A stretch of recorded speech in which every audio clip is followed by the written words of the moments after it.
Es-tu prêt, Guillaume? Parfait.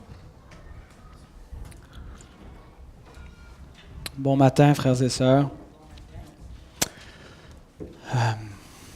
Est-ce qu'il y a des enfants? Ah, il y en a des petits, là. J'avais pas prévu faire un enseignement comme tel aux enfants, là, mais je vais vous en faire un quand même à distance, qui va être inclus dans le message. Parce que je commençais mon message avec une illustration. Alors, il y avait un monsieur qui avait besoin de faire des réparations sur le toit de sa maison. Alors, il a pris une échelle, puis il est monté sur le toit. Et là, pour ne pas tomber, il a décidé qu'il allait s'attacher. Alors, il avait amené une corde et il s'attache la corde solidement autour de la taille. Et là, il appelle son garçon, il lui crie pour qu'il vienne et il lui lance l'autre bout de la corde et il dit « Attache ça quelque part, bien solide, pour pas que papa y tombe. » Qui commence à travailler sans se préoccuper. Le garçon ne sait pas trop quoi faire avec la corde. Il regarde, il l'attache après le pare-choc de la voiture. Bien solide. Alors, monsieur fait ses travaux, tranquille. Et un peu plus tard, la maman sort de la maison et ne voit pas qu'il y a une corde attachée après la voiture. Et elle prend sa voiture pour s'en aller faire ses commissions. Et v'lan, le monsieur tombe en bas du toit de la maison. 3 leçons à retenir de cette petite histoire. Si nous mettons notre confiance dans les choses de la terre, si nous nous attachons aux choses de la terre, nous périrons. C'est ce que Paul nous dit dans Philippiens, au chapitre 3, verset 19. Concernant des gens qui mettent leur confiance dans les choses de la terre. Il dit, ils ont pour Dieu leur ventre. Ils vivent pour les choses qu'ils mangent. Ils pensent juste à ça, le plaisir de manger. Ils sont préoccupés par leur ventre. Ils mettent leur gloire dans ce qui fait leur honte. Ils ne pensent qu'aux choses de la terre. Et ils auront pour fin la perdition. Si on vit attaché aux choses de la terre comme ça, nous allons périr. Deuxième leçon. Les enfants, toujours, je vous parle. Arnaud, Michael, Thomas et Philémon. Y en a-tu d'autres? Et Étienne. Deuxième leçon, ce n'est pas tout que d'avoir une assurance. Le monsieur, il se sentait très, très confiant. Il dit, j'ai quelque chose qui m'attache, il n'y a pas de danger, je suis protégé. Se sentir qu'on est en sécurité, se sentir que tout va bien, que notre papa et notre maman nous protègent, avoir un sentiment de sécurité, ça n'assure rien. Ce qui est important, c'est d'avoir une assurance qui nous garantisse véritablement, qui est une vraie bonne assurance. Le sentiment de sécurité ne sert à rien si notre assurance n'est pas bonne. Il n'y a pas si longtemps, on est sorti dans la rue pour évangéliser et on demandait aux gens « Quelle est votre unique assurance dans la vie comme dans la mort? » Il y en a qui n'avaient pas d'assurance. Il y a des gens qui nous disaient que leur assurance, c'était la réussite, c'était la famille, c'était de faire le bien, les bonnes actions. Mais est-ce que ces assurances-là, bien qu'ils leur apportent un réconfort, peuvent les garantir dans la vie comme dans la mort? Alors, ce n'est pas de se sentir en sécurité qui est le plus important, c'est d'être assuré que notre assurance est fiable. Troisième leçon, pour être véritablement en sécurité, qu'est-ce que le monsieur aurait dû faire? C'était correct de s'attacher, mais où est-ce qu'il aurait dû rattacher l'autre bout de sa corde? Il aurait dû le rattacher à un point plus haut que lui, n'est-ce pas? Après la cheminée, par exemple, en supposant qu'il y en ait eu une, ou peut-être à une branche d'arbre collée sur la maison, mais qui aurait été plus élevée que la maison. Eh bien, le seul point où on peut se rattacher, où on peut rattacher notre âme, qui ne nous rattache pas à la terre, c'est si on est attaché à Jésus-Christ. Savez-vous pourquoi? Parce que Jésus est entré dans le ciel. Et donc, si notre âme est attachée à Jésus, on ne peut pas tomber. On est solidement rattaché à Jésus et ce qui nous garantit, c'est Jésus qui est notre ancre. Et c'est ce qu'on va voir dans le texte de ce matin. Pour ceux qui ont leur Bible, vous pouvez ouvrir vos Bibles. L'histoire ne le dit pas, madame, s'il est mort. Mais ceux qui s'attachent aux choses de la terre vont périr, effectivement. Et vont mourir. Alors, on peut présumer peut-être qu'il était mort. Mais donc, il faut une assurance qui nous garantisse, qui fasse plus que de nous donner un sentiment de confiance, mais qui soit une vraie garantie pour notre vie. Et la seule assurance qu'on a, qui est plus élevée que nous et qui peut vraiment nous assurer d'être attachés au ciel, c'est celui qui nous y rattache, Jésus. Hébreux 6, 17 à 20.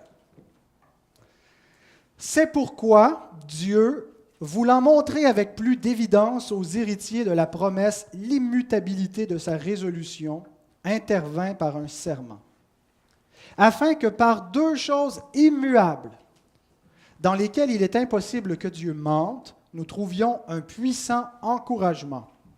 Nous, dont le seul refuge a été de saisir l'espérance qui nous était proposée. Cette espérance, nous la possédons comme une ancre de l'âme, sûre et solide. Elle pénètre au-delà du voile, là où Jésus est entré pour nous comme précurseur, ayant été fait souverain sacrificateur pour toujours selon l'ordre de Melchisédek. Seigneur, nous voulons te remercier pour ta bonne parole et nous voulons te prier que tu nous ouvres les yeux pour que nous puissions la comprendre. Ouvre notre cœur, touche notre âme, touche notre intelligence et que nous puissions contempler, Seigneur, Jésus-Christ et l'Évangile, Seigneur, qu'il a accompli et que notre âme soit attachée à lui. Amen. Dans le dernier message de cette série, j'ai terminé en vous parlant des 3 piliers de l'assurance. Vous vous rappelez? On avait pris l'illustration d'un tabouret. S'il y a une seule patte, il ne peut pas tenir debout. S'il y en a 2, il n'est pas encore assez stable. Et avec les 3 pattes de notre tabouret, eh bien, maintenant, il peut bien nous supporter. On peut laisser reposer notre poids et il va nous soutenir. Eh bien, l'assurance du salut a également 3 piliers qui sont nécessaires pour être une bonne assurance fiable. Et ce matin, nous allons voir le premier de ces piliers qui est vraiment le plus important des 3. C'est la plus grosse patte de notre tabouret ou c'est le plus gros fil de notre corde à 3 brins qui ne se rompt pas facilement, pour reprendre l'image de l'Ecclésiaste. Et cette notion des 3 piliers de l'assurance, on la retrouve dans la conception réformée de la doctrine d'assurance du salut, dans les confessions de foi puritaines de Westminster, la Déclaration de Savoie et notre confession de foi, qui a été calquée sur les 2 premières. Et on lit ceci au chapitre 18, paragraphe 2. Et essayez de discerner à mesure que je lis quels sont les 3 piliers de notre assurance. Cette certitude, c'est-à-dire l'assurance qu'on a la vie éternelle, n'est pas une simple conjecture ou une opinion probable fondée sur un espoir douteux, mais c'est une infaillible assurance de foi fondée sur le sang et la justice de Christ révélés dans l'Évangile, et aussi sur ces preuves internes que sont les grâces de l'Esprit auxquelles les promesses sont faites, et sur le témoignage de l'esprit d'adoption, témoignant à notre esprit que nous sommes enfants de Dieu. Cette assurance a pour fruit de maintenir le cœur humble et saint. Donc, il y a 3 piliers, mais qu'on peut diviser en 2 catégories. Il y a une assurance objective de notre salut et une assurance subjective. Quand on emploie l'expression « l'assurance du salut », ça peut désigner 2 choses. Qu'est-ce qu'on veut dire quand on dit « j'ai l'assurance de mon salut » ? Bien, on peut parler soit subjectivement du sentiment de sécurité que l'on ressent, de la paix intérieure, de la confiance qu'on a la vie éternelle. Et on vit paisible, on est prêt à mourir, ça ne veut pas dire qu'on a envie de mourir nécessairement, mais on est en repos face à la mort, parce qu'on ressent la sécurité de notre salut. Et donc, quand on parle de l'assurance du salut, ça peut être ce sentiment de sécurité, mais on peut en parler aussi de manière objective, c'est-à-dire la garantie de notre salut, que il y a une assurance, comme quand on prend une police d'assurance, il y a un acte objectif qui certifie qu'en cas d'un dommage, en cas d'un incendie, en cas d'un vol, on est protégé. Et donc, c'est quelque chose d'objectif. Même si on ne se sent pas en sécurité, on a une assurance objective qui nous protège. Eh bien, le salut est également une réalité objective comme ça qui garantit que nous avons la vie éternelle, une assurance vie éternelle. Et ce matin, c'est de l'élément objectif qu'on va parler. Les deux autres colonnes de notre assurance du salut sont les deux éléments subjectifs, à savoir les grâces de l'Esprit, c'est-à-dire les preuves que le Saint-Esprit nous a régénérés, les fruits de la vie nouvelle dans la vie du croyant. Et si le Seigneur le permet, ce sera le deuxième pilier que nous allons examiner dans le prochain message, où on va voir que si on a les fruits d'une vie nouvelle, ça contribue à notre assurance. Et le troisième pilier, qui est également quelque chose de subjectif, c'est le Saint-Esprit lui-même qui témoigne à notre esprit que nous sommes enfants de Dieu. Mais donc, ce matin, nous allons nous concentrer sur le sang et la justice de Christ révélés dans l'Évangile. C'est-à-dire la base objective pour notre assurance. Qu'il y a une garantie à l'extérieur de nous-mêmes, peu importe comment on se sent, qui nous assure de la vie éternelle. L'Évangile.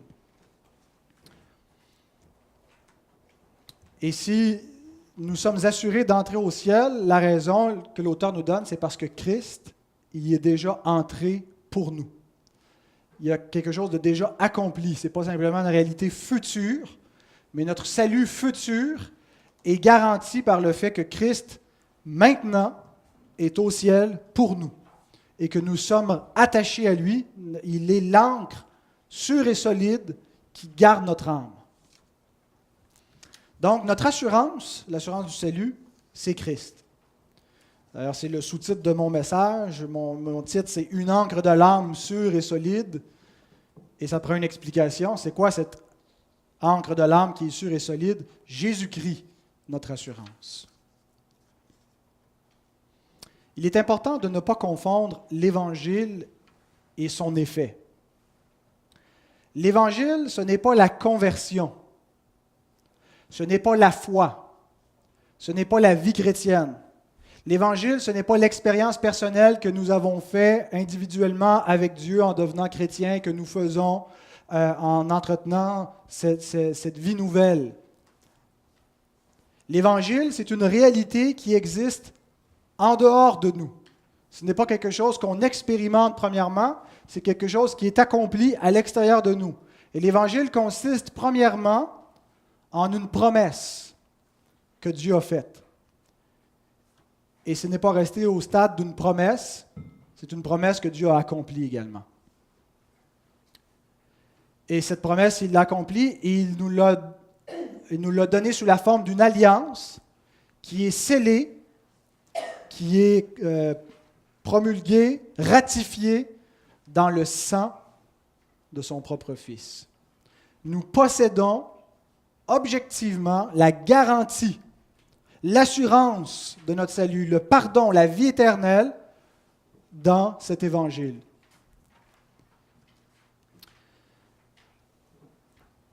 Sur quoi repose cette garantie?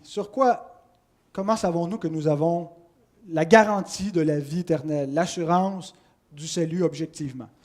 Avant de vous dire la base de la vraie assurance, j'aimerais vous donner les 4 fausses assurances du pardon de Dieu.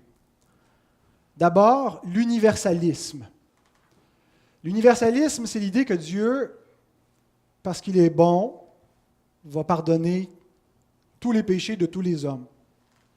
Et donc, certains pensent qu'ils ont, dans cette conception du pardon de Dieu, de la bonté de Dieu, l'assurance de leur propre pardon. Ils peuvent donc dormir tranquilles, ils peuvent donc être paisibles face à Dieu parce que Dieu va pardonner tous les hommes. C'est faux. Nulle part n'avons-nous la promesse, nulle part Dieu a donné la promesse qu'il va pardonner tous les hommes. Cette conception de l'assurance du salut est fondée non pas sur la Bible, mais sur une conception humaniste de Dieu, où on change la miséricorde de Dieu, où on change aussi la justice de Dieu, et on rejette finalement l'Évangile. Ce qui est certain, universellement parlant, c'est que les hommes sont pécheurs. La réalité du péché est une réalité universelle. Il n'y a pas de juste, il n'y en a pas un seul. Tous sont pécheurs, tous sont privés de la gloire de Dieu. Être privé de la gloire de Dieu, ça veut dire être destiné à errer éternellement loin de la gloire de Dieu. Et ça, c'est une réalité universelle qui est certaine. Et une autre réalité qui est certaine, c'est que Dieu est juste et que Dieu doit absolument punir le péché et priver les hommes de sa gloire pour l'éternité. C'est la conséquence du péché. Et donc, Dieu a donné un moyen de salut qui n'est pas de simplement effacer l'ardoise et dire on recommence à neuf, mais c'est de donner un sauveur, et c'est le seul moyen de rédemption. On y vient dans un instant. Et donc, si on ne croit pas dans cette grâce, dans ce seul salut, il ne reste plus aucun autre espoir. Il n'y a été donné sous le ciel aucun autre nom en qui nous ayons le salut. Et ceux qui s'accrochent à l'universalisme ou qui pensent que par leur piété, par leurs bonnes œuvres, et c'est une des deuxièmes erreurs, la deuxième fausse assurance du salut, je vais vous en donner 4. La deuxième, c'est le légalisme. J'irai au ciel parce que j'ai mené une bonne vie. Ou parce que je n'ai pas fait les pires crimes, les pires péchés, et ce que j'ai fait peut être pardonné, c'est pardonnable. Il y a au moins 2 erreurs dans cette conception. D'abord, la première erreur, c'est de penser qu'une bonne action peut réparer un crime. Des gens pensent que le jugement dernier, c'est on met le bien et le mal dans la balance. Et que s'il y a plus de bien que de mal, eh bien, tu es sauvé. Et pour beaucoup de gens, cette conception-là de la justice est très logique et elle leur procure, et pour eux, c'est la base de l'assurance du salut. Mais pensez-y un instant, ça ne fait aucun sens. Si quelqu'un est responsable d'un crime, si quelqu'un a le prix Nobel de la paix pour son humanisme, pour son altruisme, pour sa philanthropie, pour les dons qu'il a faits et les bonnes actions, et qu'il commet un meurtre, tout le bien qu'il a fait ne changera rien au crime qu'il a commis pour lequel il doit être puni. Et dans une cour de justice, on ne met pas le bien et le mal d'un côté et de l'autre. La seule chose qu'on essaie de déterminer, c'est si la personne est criminellement responsable de l'acte qu'elle a fait. Et le bien qu'elle a pu faire et les mobiles ne peuvent pas excuser. Si elle est responsable d'un crime, elle doit être punie, même si la plupart du temps dans sa vie, elle a fait le bien. Même si elle a remporté le prix Nobel de la paix. Donc, une bonne action ne peut pas, devant la justice, contrebalancer un crime. Et la réalité, c'est que tous les hommes sont criminellement responsables devant Dieu. Il n'y a aucun qui est innocent de son péché et tous sont dignes de mort. Deuxième erreur avec la notion légaliste, c'est de présumer que l'homme peut faire de bonnes actions aux yeux de Dieu. Les meilleures œuvres que l'homme peut faire qui ne sont pas en Jésus-Christ sont infectées par sa condition pécheresse. Voici ce que Ésaïe, le prophète, déclare concernant les meilleures œuvres de l'homme. Il dit, « Nous sommes tous comme des impurs et toute notre justice, pas notre péché, toute notre justice, tout ce que nous avons de mieux à offrir, est comme un vêtement souillé. Nous sommes tous flétris comme une feuille et nos crimes nous emportent comme le vent. » Se confier dans ses propres œuvres, dans sa propre justice, est aussi insensé que de s'attacher au pare-choc de la voiture quand on travaille sur le toit de la maison. Ça ne procure aucune garantie parce que notre justice est affectée par notre péché. Il n'existe pas de bonnes œuvres que l'homme puisse faire aux yeux de Dieu. Et les bonnes œuvres que les chrétiens sont appelés à pratiquer sont bonnes aux yeux de Dieu parce qu'elles sont faites en Jésus-Christ. Parce qu'elles proviennent d'un cœur régénéré. Et elles ne sont pas parfaites en elles-mêmes, mais parce qu'elles sont offertes dans la foi par le Christ, elles sont agréables à Dieu. On viendra plus tard dans cette série à la question des bonnes œuvres. Troisième fausse assurance, le sacerdotalisme. Je ne cherchais pas le mot dans le dictionnaire, mais vous avez peut-être compris. Sacerdoce, l'idée d'un prêtre, l'idée de la médiation de l'Église et de se confier donc dans les sacrements ou dans un rituel que l'Église a pu accomplir envers nous. Et c'est ce que l'Église catholique romaine enseigne d'ailleurs, qu'en étant baptisé, quand tu reçois le sacrement du baptême, tu es sauvé de l'enfer. Tu as reçu la grâce de la régénération et tu es assuré de ne pas aller en enfer. Tu vas peut-être aller un bout de temps au purgatoire, mais tu vas finir au paradis. Il est vrai que les sacrements nous lient à Jésus-Christ. Ce n'est pas juste un mémorial, ce n'est pas juste un symbole, c'est des moyens qui nous lient à Christ, comme la foi nous lie à Christ, comme la prédication nous permet d'entendre la voix de Dieu, la prédication de l'Évangile, ce sont des moyens de grâce dans la mesure où ils sont reçus dans la foi. Et cette erreur du sacerdotalisme, les pharisiens la commettaient. Ils croyaient que la circoncision leur garantissait un statut dans l'alliance de grâce. Parce qu'ils sont circoncis, parce qu'ils sont fils d'Abraham, ils sont enfants de Dieu. Et voici la réponse apostolique à cette mauvaise compréhension. Galates 6, verset 15. « Car ce n'est rien que d'être circoncis ou incirconcis, ce qui est quelque chose, c'est d'être une nouvelle créature. » Donc, sans assimiler la circoncision et le baptême, on peut faire la même application avec le baptême. Ce n'est rien que d'être baptisé ou pas être baptisé. Ce qui est quelque chose, premièrement, c'est d'être une nouvelle créature. Et se confier dans le sacerdoce des hommes pour être sauvé, c'est une fausse assurance. Quatrième fausse assurance, le superficialisme évangélique. Et je vais laisser le théologien R.C. Sproul expliquer qu'est-ce que ça veut dire. Citation. « Prier la prière de repentance, lever la main lors d'un événement d'évangélisation, avancer à l'avant lors d'un appel ou accepter Jésus. Il s'agit de techniques ou de méthodes qui sont utilisées pour appeler des personnes à la repentance et à la foi. Le danger est que les personnes qui font la prière, lèvent la main, avancent à l'autel ou acceptent le Seigneur, mettent parfois leur confiance dans un acte en particulier. Les professions de foi externes peuvent être trompeuses. Une personne peut passer par une motion externe de la profession de foi, s'avancer, lever la main, faire la prière de la repentance, sans vraiment avoir une possession interne de la réalité du salut. Pour me préparer cette série, j'ai consulté un livre. Je vous traduis le titre en français. C'est le titre du livre « Arrêtez d'accepter Jésus dans votre cœur. Comment savoir avec certitude que vous êtes sauvé? » L'auteur commence son livre en racontant sa propre expérience personnelle qu'il a accepté des centaines de fois Jésus dans son cœur et qu'il cessait, depuis qu'il était petit, de demander à Jésus de venir dans sa vie et qu'il ne parvenait jamais à avoir l'assurance qu'il était sauvé.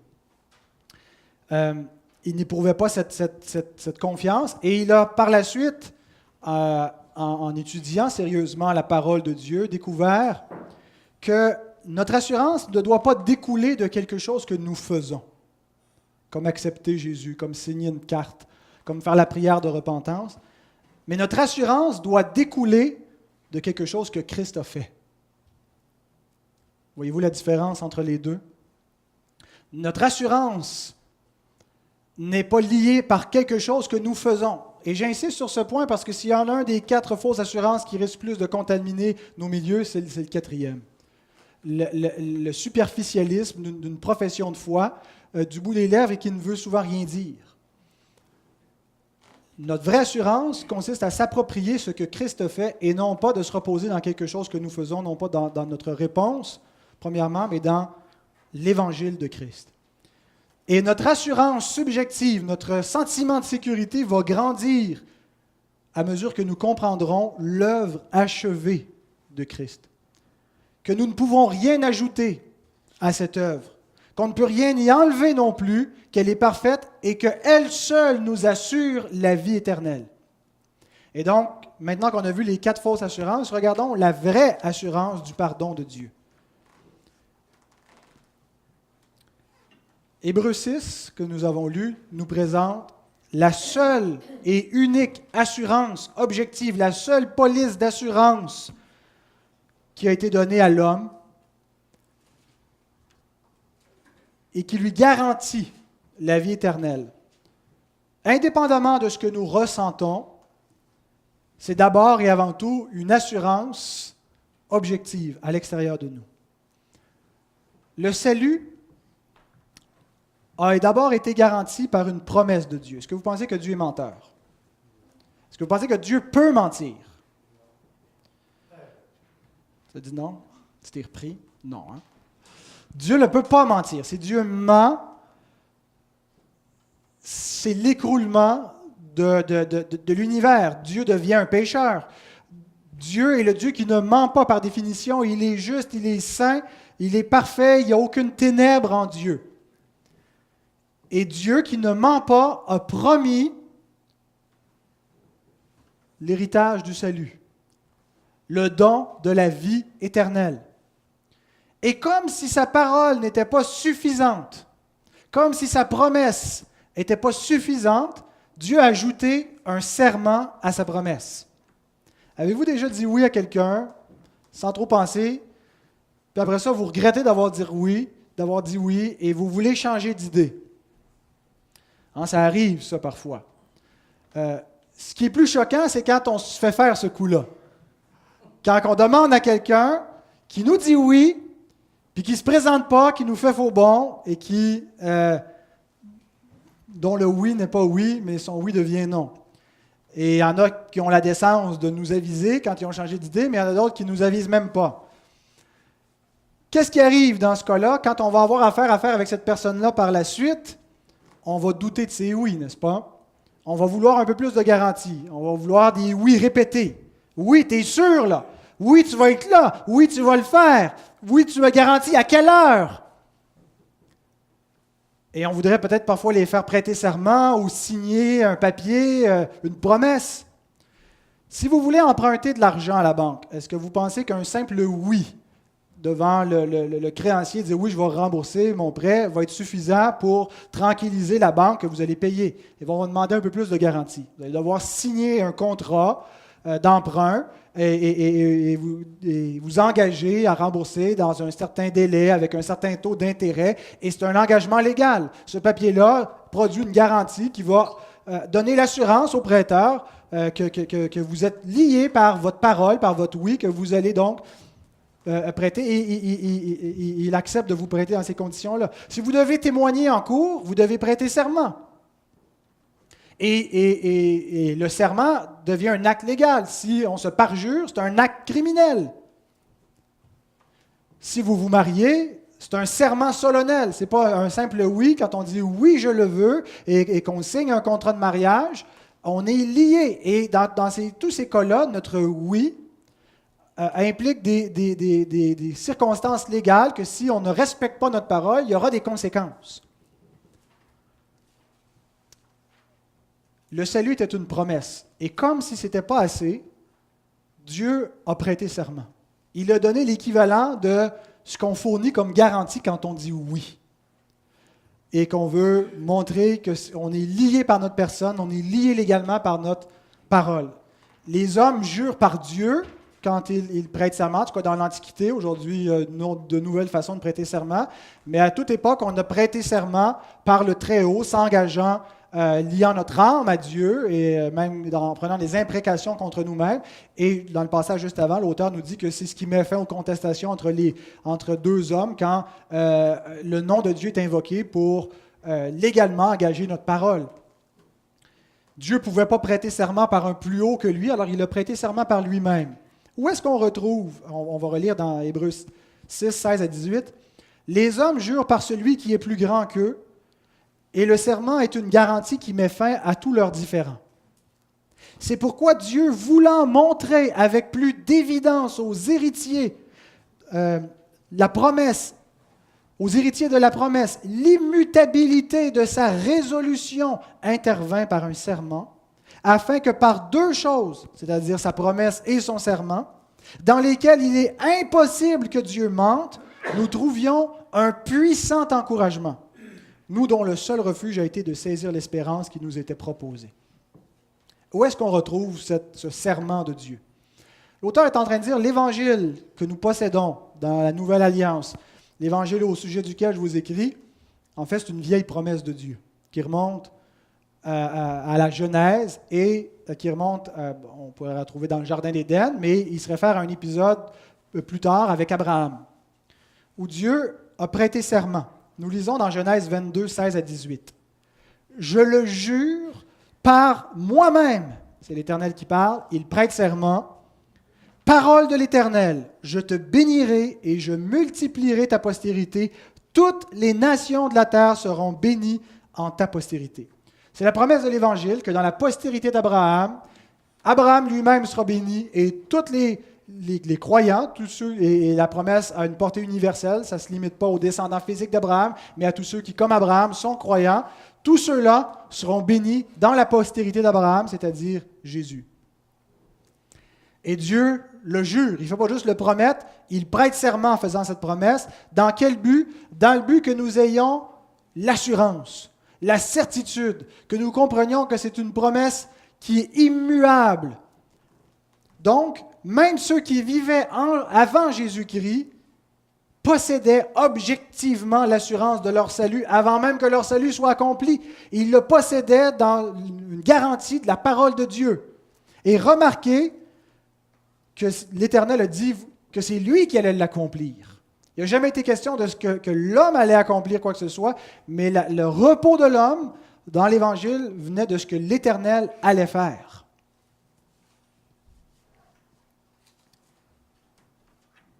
Comprenons que nous avons quelque chose de plus encore que ce que possédait Abraham. En plus de cette promesse, de ce serment que l'Éternel a fait,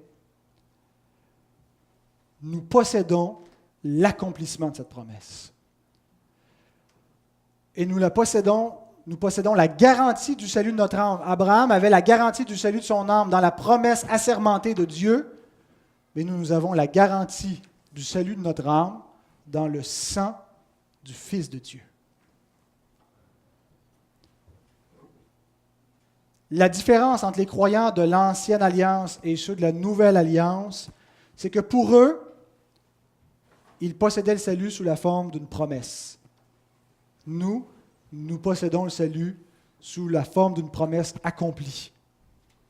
La Nouvelle Alliance a été promise, maintenant elle est conclue. C'est la différence. Tout le monde a été sauvé par la Nouvelle Alliance. Il n'y a jamais eu un autre système de salut dans l'Ancien Testament. Ils ont été sauvés par la Nouvelle Alliance promise.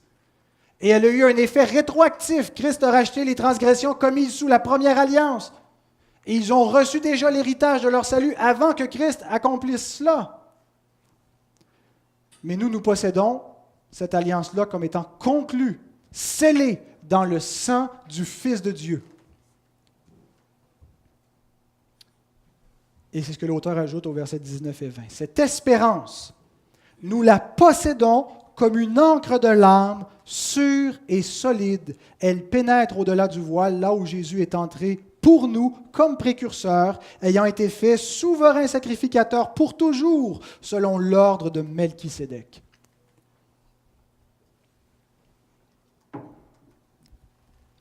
Dans ces deux versets, l'auteur nous décrit Jésus dans une position particulière, comme étant un souverain sacrificateur éternel. Notre souverain sacrificateur éternel. On pense parfois qu'on n'a plus besoin de prêtres, de médiation. C'est une mauvaise compréhension du salut. Le Seigneur, l'Ancien Testament, c'était une image, c'était la parabole de ce qu'on avait besoin. On avait besoin d'un sacrifice, on avait besoin d'un sacerdoce qui assure une médiation entre un peuple pécheur et un Dieu saint. Et Dieu nous a donné un souverain sacrificateur éternel. Il ne mourra jamais. Et il est saint, il est sans tache. Et il nous le présente comme entrer au-delà du voile, c'est-à-dire dans le Saint des Saints, dans la présence même de Dieu, assis à la droite de Dieu, nous montrant que son œuvre est accomplie, est achevée.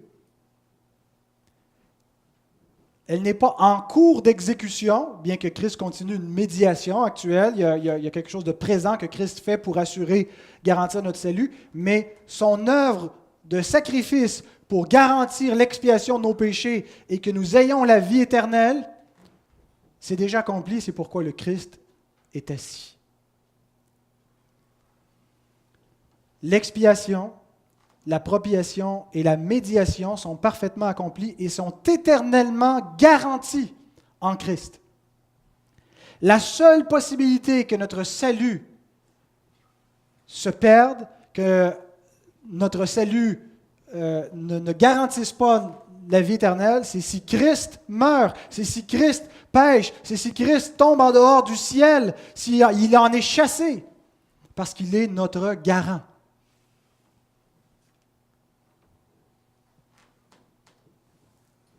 Ce n'est pas la repentance, notre repentance qui nous sauve, mais c'est l'œuvre de Christ.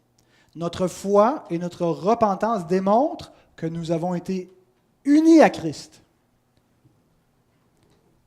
Mais ce qui nous sauve, c'est l'œuvre accomplie par le Christ.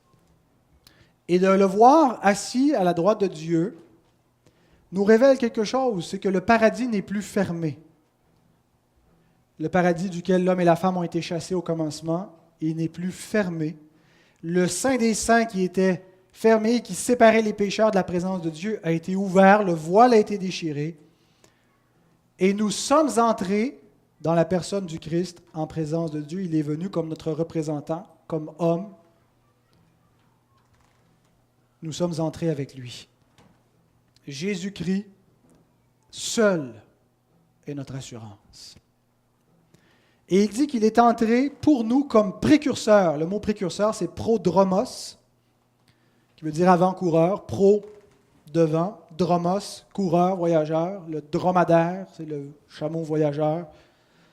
Le prodromos, dans le contexte militaire, souvent c'était une petite troupe qu'on envoyait devant l'armée pour examiner les lieux, pour précéder le reste de l'armée qui allait suivre derrière le prodromos, où c'était aussi, le terme pouvait désigner celui qui courait pour annoncer la victoire des troupes devant le roi, devant le peuple qui attendait.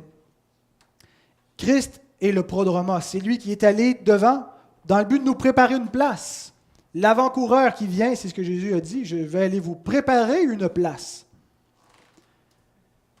Et son entrée annonce aussi la victoire, comme lorsque le coureur allait devant l'armée aussi en revenant, il annonçait la victoire. Il est entré annonçant la victoire. Jésus est entré pour nous. Donc, la vraie assurance, la vraie garantie de notre salut, c'est la personne et l'œuvre de Jésus-Christ. Et cette espérance, l'auteur nous dit, c'est l'ancre de notre âme. Votre âme est-elle ancrée? Réfléchissez. Votre âme est-elle attachée quelque part? Quelle est l'ancre de votre âme? Une ancre sert à empêcher de dériver et de faire naufrage. On a une scène dans le livre des Actes, une scène maritime où on voit la grande utilité d'une ancre. Acte 27. C'est les versets 18 à 29, mais j'ai pris seulement une portion de ce passage où nous lisons. C'est Paul qui est en voyage, prisonnier, qui est parti de Jérusalem, qui a été emprisonné un bout de temps à Césarée et qui est conduit jusqu'à Rome pour paraître devant l'empereur romain.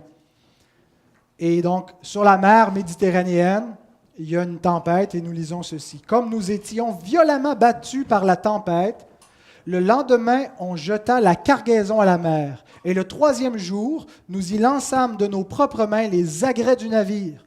Le soleil et les étoiles ne parurent pas pendant plusieurs jours et la tempête était si forte que nous perdîmes enfin toute espérance de nous sauver.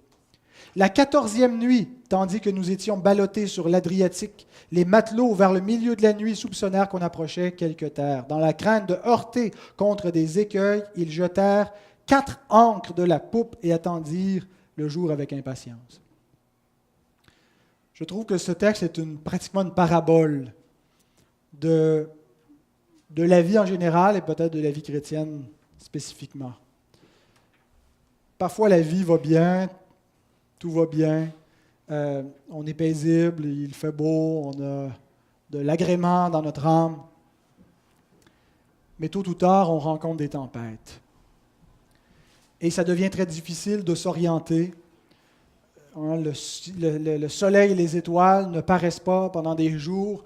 À l'époque, ils n'avaient pas de GPS, ils n'avaient pas des cartes non plus comme on les a aujourd'hui. Ils s'orientaient avec la carte céleste. Et là, on peut être des jours comme ça sans pouvoir s'orienter, sans savoir où on va et on dérive.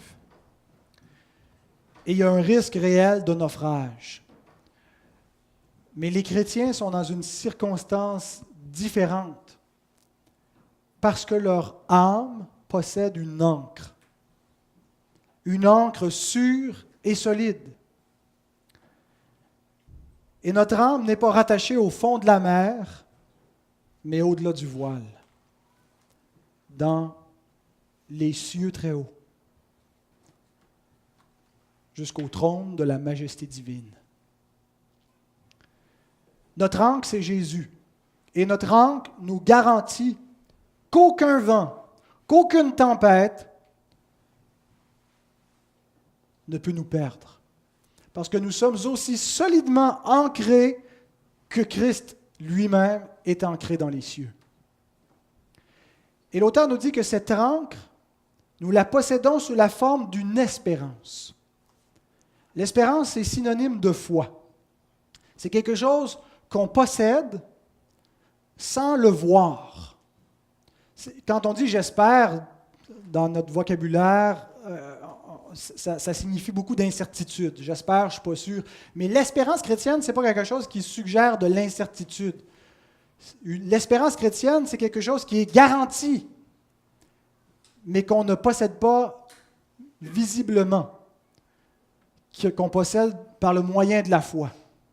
On lit ceci dans Romains 8, 24 à 26. « C'est en espérance que nous sommes sauvés. Or, l'espérance qu'on voit n'est plus espérance. Ce qu'on voit, peut-on l'espérer encore? Mais si nous espérons ce que nous ne voyons pas, nous l'attendons avec persévérance. Nous ne voyons pas encore toute la gloire du royaume de notre Seigneur. Nous ne voyons pas encore que c'est lui le roi, que c'est lui qui domine. Nous voyons encore bien des injustices, bien des incertitudes dans ce monde, mais nous possédons la garantie que nous appartenons à un royaume éternel qui ne passera jamais, un royaume de justice et de paix où nous habiterons pour toujours avec Christ, et nous possédons cette garantie sous la forme d'une espérance qui nous rattache à Christ. C'est par la foi. L'espérance, c'est la foi. C'est la foi qui nous rattache à notre ancre céleste. Dernière question en terminant. Qu'est-ce que la vraie foi? Les réformateurs, je pense, ont donné la meilleure définition de la vraie foi à salut en disant qu'il y a 3 éléments essentiels qui doivent, que notre foi doit posséder pour être une foi à salut. Et je vous les donne. Cognitio assensus fiducia. La connaissance, l'assentiment et la confiance. Une vraie foi doit avoir un minimum de connaissance. Paul écrit, Romains 10, 14, « Comment croiront-ils en celui dont ils n'ont pas entendu parler? » On ne peut pas croire si on n'entend pas parler du Christ. Il faut qu'il y ait une connaissance de qui est Jésus. Il faut qu'on ait entendu l'Évangile, qu'on ait entendu qui est Jésus et pour pouvoir croire en lui. Mais entendre qui est le Christ et comprendre ce qu'il a fait ne nous sauve pas. Encore, faut-il y croire, n'est-ce pas? Il y a beaucoup de gens dans notre société qui ont entendu parler de Jésus et qui ont compris certains éléments de l'Évangile, qui ont compris que Jésus prétend être le Fils de Dieu et le Sauveur du monde, et ils pensent que c'est des foutaises. Ils pensent que ce n'est pas vrai. Ils pensent que Dieu n'existe pas. Ils pensent que Mohamed est le vrai prophète de Dieu. Donc, ils ne croient pas. Non seulement il faut la connaissance, mais il faut aussi l'assentiment. Assensus. Il faut croire que c'est vrai. Mais croire que c'est vrai, croire que Jésus est le Fils de Dieu, croire que Jésus est le seul sauveur du monde, croire qu'il est mort, condamné sous Ponce Pilate, mais en fait condamné sous la colère de Dieu pour être puni pour nos péchés, croire que Dieu l'a ressuscité des morts, croire qu'il a été enlevé, qu'il a été exalté à la droite de Dieu, qu'il est dans le ciel et qu'il est vivant et qu'il va revenir pour juger le monde, ça ne sauve pas. Croire Jean 3,16, ça ne sauve pas. Jacques dit ceci, « Tu crois qu'il y a un seul Dieu? Tu fais bien. Les démons le croient aussi et ils tremblent. » L'orthodoxie ne sauve pas. Croire qu'il y a un seul Dieu n'est pas suffisant. Croire que Jésus est le Fils de Dieu n'est pas suffisant. Il manque la confiance personnelle, fiducia. Ou ce n'est pas simplement croire que c'est vrai, mais c'est l'appropriation personnelle. Et le catéchisme de Heidelberg, la question 21, répond à cette question, qu'est-ce qu'une vraie foi, en donnant cet élément de la confiance, en disant ceci. Ce n'est pas seulement une connaissance certaine par laquelle je tiens pour vrai tout ce que Dieu nous a révélé par sa parole. Ce n'est pas juste ça la foi. Mais c'est aussi une confiance du cœur que l'Esprit Saint produit en moi par l'Évangile et qui m'assure que ce n'est pas seulement aux autres, mais aussi à moi que Dieu accorde la rémission des péchés, la justice et le bonheur éternel, et cela par pure grâce et par le seul mérite de Jésus-Christ. Imaginez ceci. Imaginez que vous êtes atteint d'un grave cancer. Un cancer potentiellement mortel. Vous sentiez qu'il y a quelque chose qui n'allait pas en vous. Vous ne saviez pas exactement quoi. Vous rencontrez le médecin qui vous donne les résultats de vos tests et vous dit « Vous avez le cancer ». Mais il vous annonce que tout n'est pas perdu. Il n'est pas trop tard. Il est encore possible de rencontrer un spécialiste qui peut vous opérer et vous sauver la vie. Vous avez la connaissance, cognitio. Vous avez entendu que vous êtes malade et que vous allez mourir, et vous avez entendu qu'il y a un moyen pour vous sauver. Mais cette connaissance-là ne vous sauvera pas. Parce que peut-être que vous allez penser que c'est de la foutaise, peut-être que vous ne voudrez pas y croire, que vous allez penser que les tests ne sont pas bons, vous allez demander un deuxième avis, et que vous n'y croirez pas. Mais même si vous y croyez, même si vous pensez que tout cela est vrai, si vous ne faites rien, vous ne serez pas sauvé. Si vous avez seulement l'assentiment, il vous manque quelque chose, il vous manque la confiance. De prendre ce que le docteur vous a dit et d'aller vous livrer aux mains d'un chirurgien. D'avoir confiance qui va vous opérer. Et ce n'est pas votre confiance qui va vous sauver. C'est le chirurgien. C'est s'il est compétent. C'est s'il est capable de le faire. Vous êtes et je suis mortellement atteints par le péché. Et c'est la condition de tout homme. Il y en a qui ne veulent pas l'entendre, qui ne veulent pas le savoir, qu'on appelle à la repentance et qui disent « Non, ce n'est pas un péché ce que je fais ». Mais de comprendre qu'on est mortellement atteint par le péché, de comprendre que Jésus sauve, ça ne sauve pas. De croire que Jésus sauve, ça ne sauve pas encore. Il faut faire un pas de plus qui est la confiance. S'abandonner aux mains du chirurgien. Ce n'est pas la confiance en Jésus qui nous sauve, c'est Jésus qui nous sauve. Comprenez-vous? C'est sa compétence de sauveur qui nous assure notre salut. Mais pourquoi est-ce que la foi est nécessaire? Ce n'est pas la foi qui sauve, mais la foi est nécessaire pour s'en remettre à Christ, pour que Christ nous sauve. La question ultime de l'assurance du salut, ce n'est pas le degré de ma confiance, mais c'est la compétence de mon Sauveur.